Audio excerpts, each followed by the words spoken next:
నమస్తే, welcome to Telugu Rajyam. నేను మీ రామ్.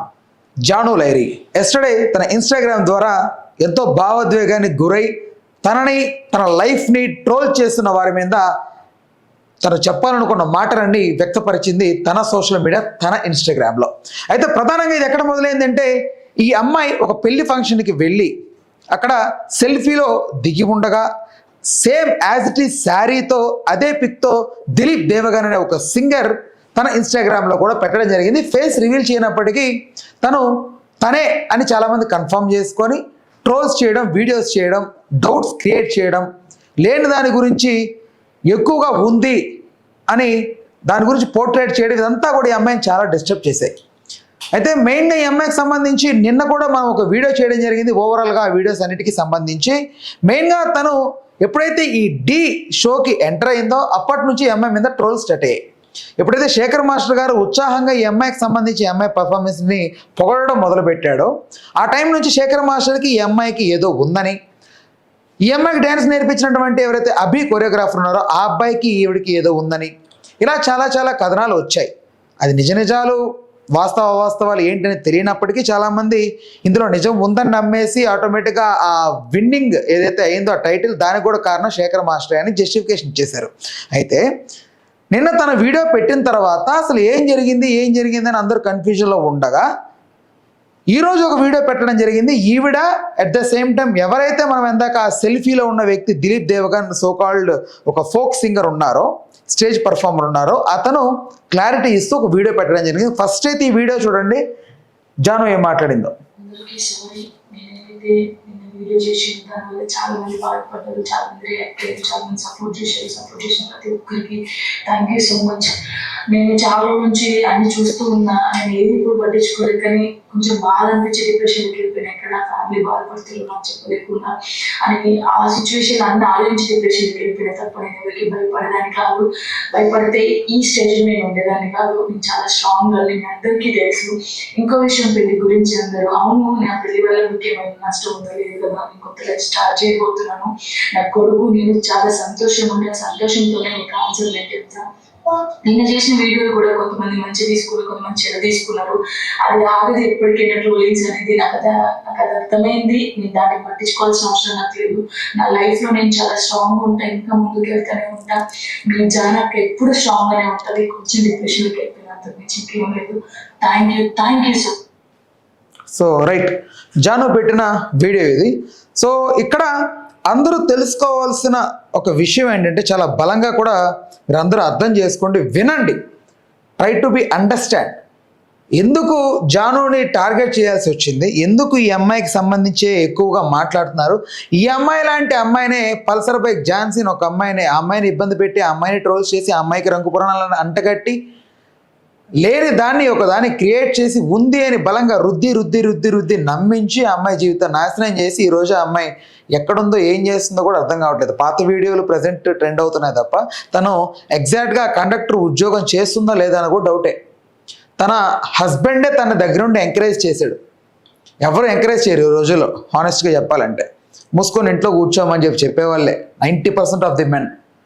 అయితే స్టార్టింగ్లో తను డ్యాన్సులు చూసో, తన గ్రేస్ చూసో, తన పాపులారిటీ చూసో దగ్గరికి వచ్చిన మగవాళ్ళందరూ ఆఫ్టర్ మ్యారేజ్ మారిపోతుంటారు. ఎందుకు వదిలే, అవసరం లేదు మనకి, కొంచెం పక్కకు పెట్టు, ఇలాంటి మాటలు మాట్లాడుతూ ఉంటారు. అట్ ద సేమ్ టైం ఇక్కడ ఎవరైతే ఆ అమ్మాయికి పట్టం కట్టారో, ఎవరైతే ఆ అమ్మాయికి ఇంత పాపులారిటీ తీసుకొచ్చిన మనం కూడా ఆ అమ్మాయి ఒప్పు కంటే కూడా తప్పులే గుర్తుపెట్టుకుంటాం. తప్పులు ఈ అమ్మాయి చేయనప్పటికీ ఎవరైనా చెప్తే తప్పు చేసిందని దాన్నే నమ్ముతాం. ఖచ్చితంగా వీటన్నిటికీ మనం కొంచెం దూరంగా ఉంటే మంచిది. ఎందుకంటే ఒక ఆడపిల్ల జీవితం ఈరోజు రోడ్డు మీదకి వచ్చి బాధపడేదాకా తీసుకురాకూడదు. అండ్ నెక్స్ట్ ఎవరైతే ఇంకొక వీడియో పెట్టారో దిలీప్ దేవగన్, అతని వీడియో కూడా చూద్దాం. అందరికీ నమస్కారం, నేను దిలీప్ దేవగన్. ముందుగా నా పాటలను ఆదరించి నన్ను ఈ స్థాయిలో నిలబెట్టినటువంటి ప్రేక్షకులకి మరియు మీడియా మిత్రులందరికీ నమస్కారం అండి. నేను రీసెంట్గా ఏదైతే పోస్ట్ చేసినటువంటి ఒక ఫోటోని విపరీతంగా ట్రోల్ చేస్తున్నాను. అవునండి, నిజమే. నేను జాగ్రత్త పెళ్లి చేసుకోబోతున్నాం. నేను ఇష్టపడ్డాను, కలిసి బతకాలనుకుంటున్నాను. నేను ఎట్లాంటి తప్పులు చేయలేదండి. నేను కలిసి బతకాలనుకుంటున్నాం అంతే. అండ్ మా ఇంట్లో ఒప్పుకున్నారు, వాళ్ళ ఇంట్లో ఒప్పుకున్నారు. నేను చాలా ఇష్టపూర్వకంగా మేము అంటే మీరు ఒప్పుకోవడం ప్రాబ్లం కాదు, మీరు ఒప్పేసుకుంటే కాదు, ఎవరైతే ట్రోల్ చేస్తున్నా మాలాంటి వాళ్ళు ఉన్నారో మాకు కదా ఒప్పాలి. ఫస్ట్ మేము మీకు కార్డుకు పర్మిషన్ ఇవ్వాలి, ఫస్ట్ మేము యాక్సెప్ట్ చేయాలి మిమ్మల్ని. మేము యాక్సెప్ట్ చేసి మేము అగ్రీ చేస్తేనే మీరు పెళ్లి చేసుకుంటారు, లేకపోతే మేము ట్రోల్ చేస్తాం మిమ్మల్ని. ఖచ్చితంగా మీరు బాధపడేలాగా మీ మీద హేళనగా మేము చేస్తాం, ఖచ్చితంగా మిమ్మల్ని డిప్రెషన్లోకి లాగుతాం. ఇది మా నైజం. మా వెనకాల ఎన్నైనా ఉండొచ్చు, గురిగింజ కిందకి నలుపు తెలియనట్లుగా మాకు 100 ఉంటాయి. అవన్నీ మాకొద్దు. మేము ఎవరినైనా టార్గెట్ చేసామంటే వాళ్ళు మేము అనుకున్నట్లుగానే వాళ్ళ బిహేవ్ చేయాలి, ఆ లైఫ్ స్టైల్ ఉండాలి. కాదు అలా ఉండం, మేము స్వేచ్ఛగా బతుకుతామంటే మేము బతకనివ్వం. మా నైజం అంతే. చేసుకోబోతున్నాము. సో అనేక రకాల ట్రోల్స్, అనేక రకాల మాటలు అంటున్నారు మీడియాలో, అండ్ మేము ఎలాంటి తప్పు చేయలేదు. అండ్ ఇలాంటి విమర్శలు మీరు ఎన్ని చేసినా తట్టుకొని నిలబడడానికి మేము సిద్ధంగా ఉన్నాము. అండ్ మాకు ఎవరైతే సపోర్ట్ చేస్తున్నారో మనస్ఫూర్తిగా thank you so much. So ఇది దిలీప్ దేవగన్ పెట్టినటువంటి వీడియో. సో నెక్స్ట్ ఒక ఇమేజ్ ఉంది, అదొకసారి మీకు చూపిస్తాను నేను. ఇది తన ఇన్స్టాగ్రామ్లో ఈరోజు పెట్టినటువంటి image. Janu Lyri official and Dilip Devgan official collaborate అయ్యి వీళ్ళిద్దరూ మాట్లాడుకొని ఈ ఫోటో అఫీషియల్గా పెట్టడం జరిగింది. ఎగ్జాక్ట్గా ఇదే డ్రెస్లో వీళ్ళు పెళ్ళికి వెళ్ళడం జరిగింది. ఆ పెళ్ళికి వెళ్ళి ఒక ఫోటో ఆ అమ్మాయి అటు తిరిగి ఉండగా ఫేస్ రివీల్ చేయకుండా తను ఒక పోస్ట్ పెట్టాడు. సో ఆ పోస్ట్ అప్పటి నుంచే స్టార్ట్ అయ్యాయి గొడవలన్నీ. ఎగ్జాక్ట్గా ఈ టైంలోనే వీళ్ళు ఆ పెళ్ళి ఆఫ్టర్ బయటికి ఎక్కడికో మాల్కి వెళ్ళినట్టు తెలుస్తోంది. సో ఇది finally thank you for your support మీ అనేదో రాశారు. సో ఇది అఫీషియల్గా అయితే అనౌన్స్ అయిపోయింది.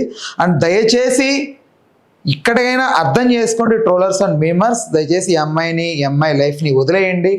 ప్రతి ఒక్కరికి పర్సనల్ లైఫ్ అనేది ఉంటుంది, ప్రతి ఒక్కరికి డిస్టర్బెన్సెస్ అవుతాయి, ప్రతి ఒక్కరు హ్యాపీ లైఫ్ లీడ్ చేయాలనుకుంటున్నారు. బ్రతుకుతోంది మనిషి ఊహ తెలిసిన తర్వాత మహా అయితే 60 ఏళ్ళు. మనకు ఊహ తెలియడానికి 10 సంవత్సరాలు అయితే ఒక 60 ఏళ్ళు 55 ఏళ్ళు మాత్రమే. ఈ లైఫ్ ఖచ్చితంగా మనం ఎలాగో చనిపోతాం కాబట్టి బ్రతుకుతున్న ఈ కొద్ది లైఫ్ కూడా మంచిగా బ్రతికి సుఖంగా జీవించి చచ్చిపోతే చాలు. లేదు మేము అనుకున్నట్టుగా బ్రతుకు, మాకు నచ్చినట్టుగానే బ్రతుకు. ఇక్కడ ఎవరు ఎలా అయినా బ్రతకొచ్చు, కానీ దానివల్ల ఎదుటి వాళ్ళకి ఇబ్బంది కలగకూడదు. లైక్ ఇప్పుడు మీకు స్మోకింగ్ చేయాలనిపించింది, డ్రింకింగ్ చేయాలనిపిస్తే చెయ్యండి, కానీ అది పక్కనోడికి ప్రాబ్లం అవ్వకూడదు. అది ఇప్పుడు జాను 2వ పెళ్లి చేసుకోవడం వల్ల 3వ పెళ్లి చేసుకోవడం వల్ల నీకేమైనా నష్టం కలిగిందా, లేదా నాకేమైనా నష్టం కలిగిందా, మీడియా ఛానల్స్కి ఏమైనా నష్టమా? నష్టం కలిగితేనే క్వశ్చన్ చేయండి. మీ వల్ల ప్రాబ్లం అవుతుందా, లేదా సమాజం ఏమైనా ప్రభావితం అవుతుందా? మనం అసలు ప్రభావితం కాకుండానే ఇప్పటి వరకు పెరిగామా? 6th క్లాస్ నుంచి లవ్ స్టోరీ స్టార్ట్ అవుతున్నాయి, స్కూల్ టైం నుంచి అంత మెచ్యూరిటీకి పెరిగిపోయారు పిల్లలు. 12-13 ఏజ్ అప్పటి నుంచే పోర్నోగ్రఫీ చూస్తున్నారు, అమ్మా నాన్న ఫోన్ దొంగతనంగా తీసుకెళ్ళి.